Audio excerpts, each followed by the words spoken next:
Welcome students to Mehre coaching classes. आज आपण पाहणार आहे 9th सायन्सचे पुढचा टॉपिक, जो आपण लॉज ऑफ मोशन कंटिन्यू केला होता तो चॅप्टर लॉज ऑफ मोशन. यामधल्या काही आपण डेफिनेशन जे आहे ते घेत आहे. तर व्हॉट इज एक्सेलरेशन? एक्सेलरेशन म्हणजे काय? तर याची डेफिनेशन आहे the rate of change of velocity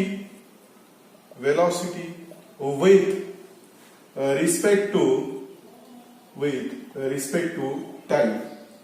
The rate of change of velocity with respect to time, it is called as acceleration. It is called as acceleration. ठीक आहे.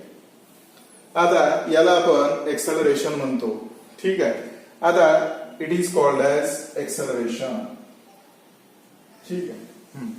पहा, the rate of change of velocity with respect to time it is called as acceleration. मग आता acceleration म्हणजे काय? तर acceleration म्हणजे आपल्या लक्षात येते की velocity divided by time. Now what is velocity divided by time? Rate of change of velocity. Velocity बदलत आहे कशासोबत? टाइम सोबत. वेलोसिटी बदलत आहे कशासोबत? टाइम सोबत. तर त्याला आपण नक्कीच काय म्हणू शकतो? एक्सेलरेशन. आता एक्सेलरेशन म्हणजे तुम्ही एखाद्या गोष्टीची वेलोसिटी जी आहे ती इन्क्रीज करत आहात आणि कोणासोबत? टाइम सोबत. तर त्याला आपण नक्कीच म्हणू शकतो एक्सेलरेशन. ही झाली तुमची पुढची डेफिनेशन. ठीक आहे. What is acceleration? The rate of change of velocity with respect to time. वेलोसिटीचा रेशो कोणासोबत? टाइम सोबत. तर याला नक्कीच मी म्हणणार आहे काय? Acceleration. It is called as acceleration. मुलांनो, आपण सेकंड डेफिनेशन पाहणार आहे युनिफॉर्म सर्क्युलर मोशनची. Now what is uniform circular motion? When an object moves with constant speed. एखादा ऑब्जेक्ट कॉन्स्टंट स्पीड सोबत तुमचा मूव्ह होत आहे. एखादा ऑब्जेक्ट कॉन्स्टंट स्पीड सोबत मूव्ह होत आहे along a circular path. Circular path मध्ये अलॉंग अ सर्क्युलर पाथ. एखाद्या सर्क्युलर पाथ मध्ये जर तो कॉन्स्टंट स्पीड सोबत मूव्ह होत आहे तर त्याला म्हणतो आपण uniform circular motion. It is called as uniform circular motion. ठीक आहे. आता युनिफॉर्म सर्क्युलर मोशनचं एक्झाम्पल आपण घेऊ शकतो. आलं लक्षात? युनिफॉर्म सर्क्युलर मोशनचं एक्झाम्पल आपण घेऊ शकतो. Motion of second hand of clock. Motion of second hand of clock. आपल्या घड्याळीमधला सेकंड काटा हा जो आहे हा गोल गोल फिरताना त्याला 60 सेकंद लागतात. त्यामुळे आपण म्हणू शकतो की हा सेकंड काटा युनिफॉर्म सर्क्युलर मोशन मध्ये आहे. पुन्हा पहा, व्हेन अन ऑब्जेक्ट मूव्स. एखादा ऑब्जेक्ट मूव्ह होत आहे विथ अ कॉन्स्टंट स्पीड. हा महत्वाचा आहे. With a constant speed in a circular path. हा असा गोल गोल फिरत आहे. कॉन्स्टंट स्पीडनं गोल गोल फिरत आहे सर्क्युलर पाथ मध्ये. तर त्याला आपण युनिफॉर्म सर्क्युलर मोशन म्हणू शकतो. Motion of second hand of clock. Second hand of clock काटा आपला 60 सेकंदच लागणार आहे. ठीक आहे. तर तो कशाचं एक्झाम्पल आहे? युनिफॉर्म सर्क्युलर मोशनचं. ठीक आहे. तर युनिफॉर्म सर्क्युलर मोशनचं ते एक्झाम्पल आहे. या एक्झाम्पल नंतर आपण जाणार आहे लॉज कडे. आपण पाहतो की न्यूटनचे लॉज ऑफ मोशन जे आहेत हे खूप महत्वाचे आहेत. अतिशय महत्वाचे आहेत मुलांना. का? कारण तुम्ही बिलकुल तुमच्या 8th स्टँडर्ड पासून तर 12th स्टँडर्ड पर्यंत हे IMP आहेतच आणि they are useful in upper classes also. Now we shall start with first Newton's first law of motion. पहा, Newton's first law of motion. Now what is Newton's first law of motion? न्यूटनचा पहिला नियम पाहणार आहे आपण lodge of motion मध्ये. Very important for 9th and 10th. ठीक आहे. आता न्यूटनचा पहिला लॉ काय म्हणतो? Every body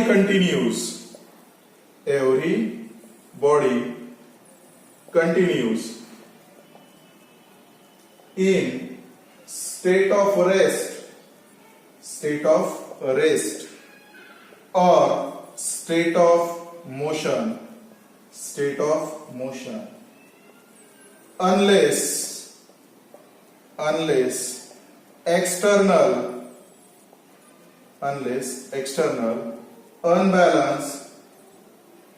unbalance force acts on it. पहा, हा आहे मुलांनो न्यूटनचा फर्स्ट लॉ. कसा? Every body continues in state of rest. Every continues in state of rest or state of motion unless म्हणजे जोपर्यंत external unbalance force acts on it. Every body continues in state of rest or state of motion unless external unbalance force act on it. काय अर्थ आहे? प्रत्येक body आपली rest मध्ये राहणार आहे मुलांनो. प्रत्येक बॉडी रेस्ट मध्ये राहणार आहे आणि प्रत्येक बॉडी स्टेट ऑफ मोशन मध्ये राहणार आहे. जोपर्यंत त्या बॉडीवर आपण कोणता फोर्स अप्लाय करत नाही, unbalance external force, external unbalance force आपण त्यावर अप्लाय करत नाही, तोपर्यंत प्रत्येक बॉडी एकतर रेस्टवरच राहील किंवा स्टेट ऑफ मोशन मध्येच राहील. जसं आपण एक्झाम्पल जर घेतलं, एखादा स्टोन आहे, इथं हा दगड आहे, ठीक आहे, हा स्टोन आहे, हा स्टोन इथंच राहणार आहे जोपर्यंत याच्यावर आपण एक्सटर्नल अनबॅलन्स फोर्स अप्लाय करत नाही मुलांनो. ठीक आहे, जोपर्यंत याच्यावर एक्सटर्नल अनबॅलन्स फोर्स अप्लाय करत नाही. Y unbalance? कारण जर बॅलन्स फोर्स अप्लाय केला तर त्याचा रिझल्टंट झिरो येते. दोन्ही बाजूने जर बॅलन्स फोर्स अप्लाय केला तर त्याचा रिझल्टंट झिरो राहणार आहे. So we shall apply some unbalance force on the stone. या स्टोनला तुम्ही जर धक्का लावला नाही तर तो तिथेच राहील, पण जर अनबॅलन्स फोर्स अप्लाय केला तो त्याची स्टेट बदलेल. किंवा आपण समजा सायकल चालवत आहोत मुलांनो, ठीक आहे, आपण सायकल जी आहे ती चालवत आहे, bicycle, we are riding on the bicycle. The bicycle will not stop. The bicycle will not stop up to we apply force. म्हणजे ब्रेक्स जोपर्यंत आपण त्याच्यावर राहणार नाही तोपर्यंत बायसिकल मोशन मध्ये राहणार आहे. आलं लक्षात? तोपर्यंत बायसिकल कशामध्ये राहणार आहे? मोशन मध्ये राहणार आहे. तर हा झाला आपला न्यूटनचा फर्स्ट लॉ. आता आपण पाहू शकतो की काही एक्झाम्पल्स असतात. ठीक आहे, आता सगळ्यात पहिले एक एक्झाम्पल दिलेलं आहे आपलं, जे ऑफिशियल एक्झाम्पल आहे. हे झाले साधे एक्झाम्पल मुलांनो. ना what is official example? Official म्हणजे जे आपल्याला बुक्स मध्ये युज करतो आपण ते. तुम्ही ज्या वेळेस एखाद्या बसमध्ये बसलेले आहात, हे अशी बस आहे आपली, या बसमध्ये जर आपण सीटवर बसलेला आहे आरामात, ठीक आहे, इथं तुम्ही बसलेले आहात सीटवर आरामात, सडनली ड्रायव्हरनं बस जी आहे ती स्टार्ट केली. सडनली ड्रायव्हरनं बस जी आहे ती स्टार्ट केली. When the driver start the bus we feel the jerk. आपल्याला जर्क फील होते मुलांनो. जर्क म्हणजे एक झटका लागतो. का? तर आपण त्या बसमध्ये रेस्ट पोझिशनवर असतो. लागलं ना आपल्या इथं? आता everybody continues in state of rest, बसलेलो होतो आपण. अचानक जर ड्रायव्हरनं काय केलं, ड्रायव्हरनं गाडी चालू केली तर एक आपल्याला जर्क फील होतो मागच्या दिशेनं. We feel a jerk. तर त्यालाच आपण म्हणतो न्यूटनचा first law. It is called as न्यूटनचा फर्स्ट लॉ. ठीक आहे. आणि सेकंड एक्झाम्पल आपल्याला दिलेलं आहे. ठीक आहे, a toy car in motion travels along a straight line unless stop by obstacle. तुम्ही छोटे छोटे खेळणे आणता मुलांनो, चाबीचे खेळणे आणता, छोटेपणी खेळलेल्या. या चाबीच्या खेळण्याला तुम्ही चालू केलं एकदा की हे खेळणं असंच जात राहते. टॉय आहे आपल्याजवळ, टॉय चाबीचं खेळणं आहे. हे असे चाक आहे, त्याला पहा, दिसत आहे सर्वांना. ठीक आहे, हे चाक आहे आणि हे खेळणं असं जात आहे. मग या खेळण्याला आपण एकदा मोशन दिली की हे खेळणं असंच जात आहे ते. पण जोपर्यंत याच्यामध्ये एखादं ऑब्स्टॅकल म्हणजे एखादा अडथळा येत नाही तोपर्यंत हे खेळणं जाणार आहे. मग ही दुसऱ्या याच्यासाठी लागली. The body remains in state of motion unless the obstacle comes. जोपर्यंत एखादा अडथळा येत नाही, त्याला थांबवत नाही, तोपर्यंत हे खेळणं चालणारच आहे. तर हे दोन एक्झाम्पल आपण पाहिलेले आहे. एकदा आपण बसमध्ये रेस्ट पोझिशनवर बसलेला, सडनली बस चालू झाली तर आपल्याला मागच्या याला फील होते जर्क. हा झाला पहिला एक्झाम्पल. आणि दुसऱ्या याच्यात एक टॉय आहे, एक खेळणं आहे आपलं, आणि ते खेळणं मोशन मध्ये आहे. पण ते खेळणं मोशन मध्ये तोपर्यंत राहणार आहे मुलांनो जोपर्यंत त्याच्यामध्ये ऑब्स्टॅकल येणार नाही. तर हे दोन एक्झाम्पल आपल्याला लिहायचे आहेत. आणि हा लॉ सुद्धा. तर हे सर्वच क्लासेससाठी IMP आहे मुलांनो. काय? Every body continues in state of rest or state of motion unless external unbalance force act on it. आणि विथ एक्झाम्पल आपण ते लिहिणार आहे.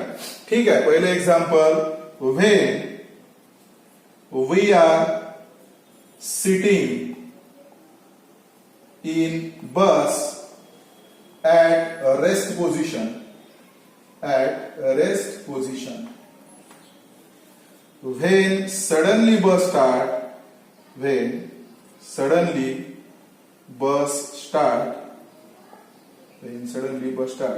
we feel jerk म्हणजे एक झटका आपल्याला मिळतो. हा झाला आपला पहिला एक्झाम्पल. आता दुसरा एक्झाम्पल सुद्धा पाहू आपण न्यूटन्स लॉ ऑफ मोशनचा. सेकंड एक्झाम्पल सुद्धा आपण काय करणार आहे? स्टडी करणार आहे. ना what is the second example? Second example मध्ये आपण आलेलं आहे. सेकंड एक्झाम्पल मध्ये तुम्ही सांगितलं a toy travels in given direction. ठीक आहे. A toy travels in given direction.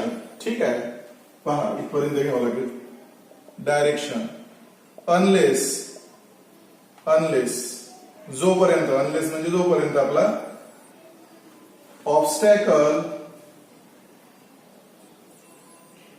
Come in वे, जोपर्यंत ऑब्स्टॅकल त्याच्या मधात येत नाही मुलींनो. आलं लक्षात? कम इन वे मुलांनो. ठीक आहे students. When we are sitting in the bus at a rest position when sudden bus start we feel jerk. आपल्याला काय फील होते मुलांनो? jerk. A toy travels in given direction unless obstacle come in its way. त्याच्या वे मध्ये जोपर्यंत obstacle येत नाही तोपर्यंत तो काय करतो? चालतच राहतो. तर हा झाला आपला न्यूटनचा लॉ ऑफ मोशन डिटेल मध्ये. दुसरा लॉ पाहणार आहे आपण Newton second law of motion. Now Newton second law of motion काय सांगते? rate of change of momentum is proportional to applied force. Rate of change of momentum is proportional to applied force. आपलं जे momentum असते ते applied फोर्सला proportional असते आणि जो momentum मध्ये बदल होतो तो नेहमी फोर्सच्या डायरेक्शनच असतो. जो मोमेंटम मध्ये बदल होतो तो नेहमी कशाच्या डायरेक्शन असतो? फोर्सच्या डायरेक्शन असतो. मुलांनो लक्ष द्या. Rate of change of momentum. आता बऱ्याच जणांना मोमेंटम माहित नसते. तर सगळ्यात पहिले आपण मोमेंटम पाहणार आहोत. Momentum is equal to mass into काय? वेलोसिटी. कोणत्याही बॉडीचं मोमेंटम जर पाहायचं असेल तर momentum is nothing but mass into काय? वेलोसिटी. ही त्याची डेफिनेशन असते मुलांना. तर मोमेंटम लक्षात आलं आपल्या. आता कोणत्याही बॉडीचं मोमेंटम जर बदलत असेल तर ते त्याच्या फोर्सला काय असते म्हणते? डायरेक्टली प्रपोर्शनल असते. कोणत्या फोर्सला? अप्लाइड फोर्सला. The rate of change of momentum is directly proportional to applied force and the change in momentum occurs in the direction of force. जे चेंज होते तो डायरेक्शनच्या फोर्सच्या डायरेक्शन असतो. हा आला आपल्या लक्षात. आता सर्वात पहिले आपण आता याचं एक्झाम्पल घेणार आहोत. यावरून आपल्या लक्षात येणार आहे. न्यूटनचा सेकंड लॉ तुम्हाला थोडंसं लक्ष देऊन करावं लागेल. Rate of change of momentum is directly proportional to applied force. Applied फोर्सला प्रपोर्शनल असते आणि चेंज इन मोमेंटम जे आहे ते तुमचं कोणत्या डायरेक्शन नाही ते तुमच्या फोर्सच्या ऑलवेज डायरेक्शन नाही ते. आता पहिलं एक्झाम्पल पाहू आपण. क्रिकेट सर्वजण खेळतात. क्रिकेट खेळताना आपण पाहतो कॅच घेताना तुम्ही हात असे करता. ठीक आहे. When we catch the ball आणि कीपर असा मागे घेतो. बॉल आला की अशा पद्धतीने घेतो. तर तो बॉल आल्यावर अशा पद्धतीने काय घेतो? तर बॉलचं जे मोमेंटम असते ते या डायरेक्शन नाही मुलांना. इथे मी तुम्हाला दाखवत आहे त्या डायग्रामच्या. हा आहे आपला टेनिसचा बॉल. हा टेनिसचा बॉल असा येत आहे. इथं त्या कीपरचे आहेत समजा हे हँड ग्लोव्स आणि हा बॉल येत आहे. तर बॉलचं मोमेंटम या डायरेक्शन नाही. Rate of change of momentum is proportional to applied force. आणि फोर्स सुद्धा त्याच डायरेक्शन नाही. मोमेंटम सुद्धा त्याच डायरेक्शन नाही. तर याचं तेच म्हणणं आहे की जेवढं मोमेंटम असेल तेवढाच फोर्स आपण अप्लाय करणार आहे. आणि चेंज इन मोमेंटम जो बदल आहे हा नेहमी डायरेक्शन फोर्सच्याच दिशेने राहणार आहे. तर तुम्ही कॅच घेताना आपल्याला अशी कॅच घ्यावं लागतं मुलांना. जेव्हा किपरची कॅच घेतात या पद्धतीने घेता तुम्ही. अशी कॅच जवळ घेतली तर आपल्या हाताला लागतो. तर अशा पद्धतीने आपण मोमेंटम मेंटेन करतो. जे क्रिकेट खेळतात त्यांना हे एक्झाम्पल लक्षात येते. द टेनिस बॉल आणि when the keeper catches the tennis ball he maintains the momentum. तर हे झालं आपलं पहिलं एक्झाम्पल. आता दुसरं एक्झाम्पल आपण पाहणार आहोत. ठीक आहे. ज्या वेळेस एखादा ऍथलीट असतो मुलांना, ऍथलीटला समजा अशी हाय जंप मारायला लावतात.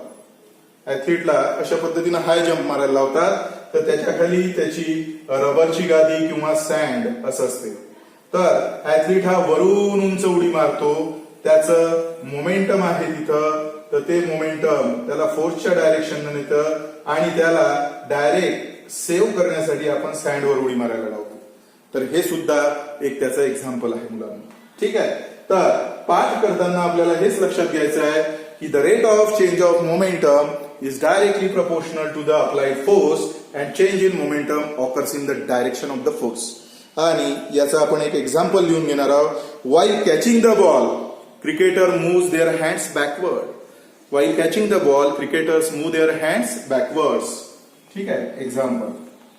While catching the ball, cricketer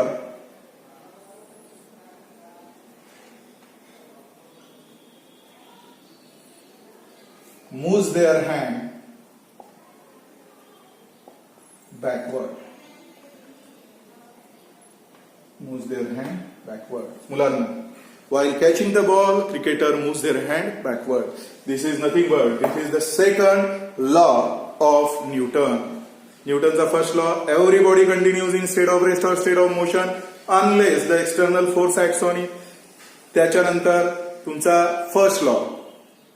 students, आपण पाहणार आहे आता Newton's third law of motion. साध्या भाषेत आहे, to every action there is equal and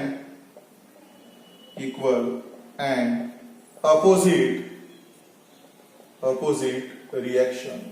पहा मुलांनो, इथं to every action there is equal and opposite काय रिएक्शन. प्रत्येक ऍक्शनला तिथं इक्वल आणि अपोजिट काय असते, रिएक्शन असते. तर आपण आता याच्यामध्ये एक्झाम्पल घेणार आहोत. एक्झाम्पल वरून तुमच्या लक्षात येणार आहे. भरपूर एक्झाम्पल आहे त्याचे. नंबर 1, जे कोणी एनसीसीचे कॅडेट्स असतील, जे फायरिंग रेंजवर फायर करत असतील, त्यांनी जर खांद्याला बंदूक लावली आणि बंदूक फायर केली, gun is fired. When the gun is fired, गनला फायर केला आपण, तर तुमच्या खांद्याला एक जर्क मिळतो. खांद्याला काय मिळतो, जर्क मिळतो. आणि तो जर्क म्हणजे काय असते, तुमच्या गोळी जाण्याच्या ऍक्शनला तो काय असतो, रिएक्शन असतो. It is the reaction to the bullet. First, तुम्ही जर एखाद्या होडीमध्ये बसलेले आहे, नावेमध्ये तो चप्पू असते, आलं लक्षात. तो चप्पू मागच्या दिशेने जर तुम्ही घेतला, हे आपण मागच्या दिशेने पाणी लोटतो आणि ही नाव समोरच्या दिशेने जाते. मुलांना, आपण चप्पू मागच्या दिशेने लोटतो आणि नाव समोरच्या दिशेने जाते. तर ही सुद्धा या ऍक्शनला ही रिएक्शन आहे. Action reaction, action reaction. Okay, हे झालं सेकंड एक्झाम्पल. थर्ड एक्झाम्पल, घरी काय करायचं, एक फुगा घ्यायचा आपला, एक बलून घ्यायचा मुलांना. बलून मध्ये एअर जे आहे ते काय करायचं, फील करायचं. असं हा बलून घेतला आपण, ठीक आहे. दिस इज अ बलून. याच्यामध्ये आपण एअर फील केलं मुलांना, याच्यामध्ये एअर फील केलं मुलांना. मग जर या बलून मध्ये एअर फील केलं तर एअरला आपण सध्या होल्ड करून ठेवलेला आहे. जेव्हा मी जेवढी एअर फील करेल, मी जर याला सोडून दिली एअर, तर तेवढ्याच वेगाने हा बलून इकडे तिकडे जाईल, तेवढं डिस्टन्स कव्हर करा. जेवढी याच्यामध्ये एअर असेल असा इकडे तिकडे उडत जाईल. पण जेवढा आपण फुगवलेला असेल, जेवढी एअर आपण त्याच्यामध्ये ब्लो केलेली असेल, तेवढाच हा इकडे तिकडे जाणार आहे. तर इथं आपण तेच म्हटलेलं आहे, to every action there is equal and opposite reaction. आपण समजा भिंतीला लात मारली, भिंती निर्जीव आहे, पण आपल्या पायावर सुद्धा त्या भिंतीची रिएक्शन होते. तुम्ही कोणतीही ऍक्शन करसाल तर त्याच्यावर नक्कीच रिएक्शन होते. तर याचं आपण एक्झाम्पल घेणार आहे गनचं. When the bullet is fired from the gun, ज्या वेळेस आपलं बुलेट फायर होते गन मधून, when the bullet is fired from the gun, when the bullet is fired from the gun, our shoulder or gunner's shoulder, जो gunner असतो म्हणजे जो गोळी चालवत आहे, gunner's shoulder feel jerk, त्याला झटका बसतो, feel jerk. तर हा झाला आपला न्यूटनचा थर्ड लॉ. पहा मुलांनो, आता न्यूटनचा फर्स्ट लॉ काय होता? Every body continues in state of rest or state of motion unless external unbalance force act on it. Number 2 काय होतं? The rate of change of momentum is directly proportional to the applied force and the change in momentum acts in the direction of force. And तिसरा दिलेला आहे Newton's third law of motion, easy आहे. To every action there is equal and opposite reaction. आता to every action म्हणजे हा आपला force असतो. To every action of force there is equal and opposite reaction of force. तर हे झाले तुमचे न्यूटनचे लॉस. मुलांनो, आपण सायन्सचे टॉपिक याच्यामध्ये असेच कंटिन्यू ठेवणार आहे. तर तुम्हाला याचे अपडेट्स मिळण्यासाठी तुम्ही हे चॅनल सबस्क्राईब करून ठेवायचे आहे. त्याचबरोबर नोटिफिकेशन बेल सुद्धा ऑन करून ठेवायची आहे. ठीक आहे मुलांनो, आपण पाहणार आहे आता लॉज ऑफ मोशन मध्ये law of conservation of momentum. Law of conservation of momentum म्हणजे काय एक्झॅक्टली? तर मोमेंटम जिथं आपलं जतन करून ठेवणे, कन्झर्वेशन या शब्दाचा अर्थ आहे जतन करून ठेवणे, स्टोअर करून ठेवणे. तर यामध्ये आपलं जे मोमेंटम आहे हे स्टोअर करून ठेवले जाते, बरोबर आहे. तर या कन्झर्वेशन लॉला स्टडी कसं करायचं आहे? कन्सिडर करू आपण ए बॉडी आणि बी बॉडी. आपल्याजवळ 2 बॉडीज आहेत, एक आहे ए बॉडी आणि काय बी बॉडी. मग आपल्या लक्षात आलं की जर हे ए बॉडी आहे आणि हे बी बॉडी आहे, तर ह्या दोन्ही बॉडीज एकमेकांना कोलाइड होत आहेत मुलांना. हे बॉडी याच्यासोबत कोलाइड होत आहे, हे बॉडी याच्यासोबत कोलाइड होत आहे. When the 2 bodies collide with each other, चला कोलाइड झाले, जोऱ्याने आले, एकदम धडक झाली, त्यांची कोलिजन झाली. तर त्याचं काय म्हणणं आहे की जे कोलिजनच्या बिफोर तुमचं मोमेंटम होतं, जे कोलिजनचा बिफोर तुमचं मोमेंटम होतं ते आफ्टर द कोलिजन सुद्धा राहते. म्हणजे या दोघांचं कोलिजन झालं तर आफ्टर द कोलिजन सुद्धा राहते मुलांनो. ठीक आहे, आफ्टर द कोलिजन सुद्धा राहते. कसं काय? ठीक आहे, पहा हे दिसत नाहीये इथचं, आपण इकडे घेऊ थोडस. ठीक आहे, बिफोर द कोलिजन जे मोमेंटम असेल ते कोलिजन झाल्यावर सुद्धा राहते. हा ए बॉडी आहे, याचं कोलिजन झालं बी सोबत, तर आफ्टर द कोलिजन राहते. तर हा आहे आपला कोणता law? Law of conservation of momentum. When 2 or more bodies collide with each other, the momentum before the collision is always equal to momentum after the collision. ठीक आहे, बिफोरचं मोमेंटम जे आहे, बिफोर द कोलिजनचं मोमेंटम जे आहे ते after the कोलिजनच्या momentum एवढंच असते मुलांना. तर हा आहे तुमचा law of conservation of momentum. When 2 objects collide, the total momentum before collision is always equal to total momentum after collision. When 2 bodies collide, the total momentum before collision is equal to total momentum after collision. Total momentum before collision is always equal to total momentum after collision. तर याला आपण म्हणतो law of conservation of momentum. तर त्याला आता आपण स्टेटमेंटच्या फॉर्मॅटमध्ये लिहू. When 2 bodies collide, ज्यावेळेस 2 बॉडीज कोलाइड होतात मुलांनो, when 2 bodies collides, the total momentum before collision, when the 2 objects collide, पहा, when the 2 objects collide, the total momentum before collision is always equal to when the two objects collide, the total momentum before collision is always equal to total momentum after collision. मुलांनो, total momentum after collision. तर हे आहे आपला law of conservation of momentum, total momentum after collision. ठीक आहे. आता याचं example सुद्धा आपल्याला दिलेलं आहे. एक्झाम्पल काय म्हणते तो पहा. एखादा मनुष्य ज्यावेळेस बोटमधून जम्प करतो, हा मनुष्य बोटमधून काय करतो, जम्प करत आहे. ठीक आहे. तर त्या मनुष्यानं इथं आपण पाहू आता उदाहरण. एखादा मनुष्य जर बोटमधून जम्प करतो, when a person jumps from the boat. ठीक आहे. बोटमधून जम्प केलं तर या बोटचं मोमेंटम कन्झर्व केलं जाते. The momentum of the boat is conserve, म्हणजे बोट हे समोर तेवढीच जाईल जशी माणसानं उडी घेतली. तर मोमेंटम बोटचं काय झालं, कन्झर्व. जशी एका माणसानं उडी घेतली बोट समोर जाईल, दुसऱ्याने घेतली बोट समोर जाईल. तर हेच आहे आपलं law of conservation of momentum.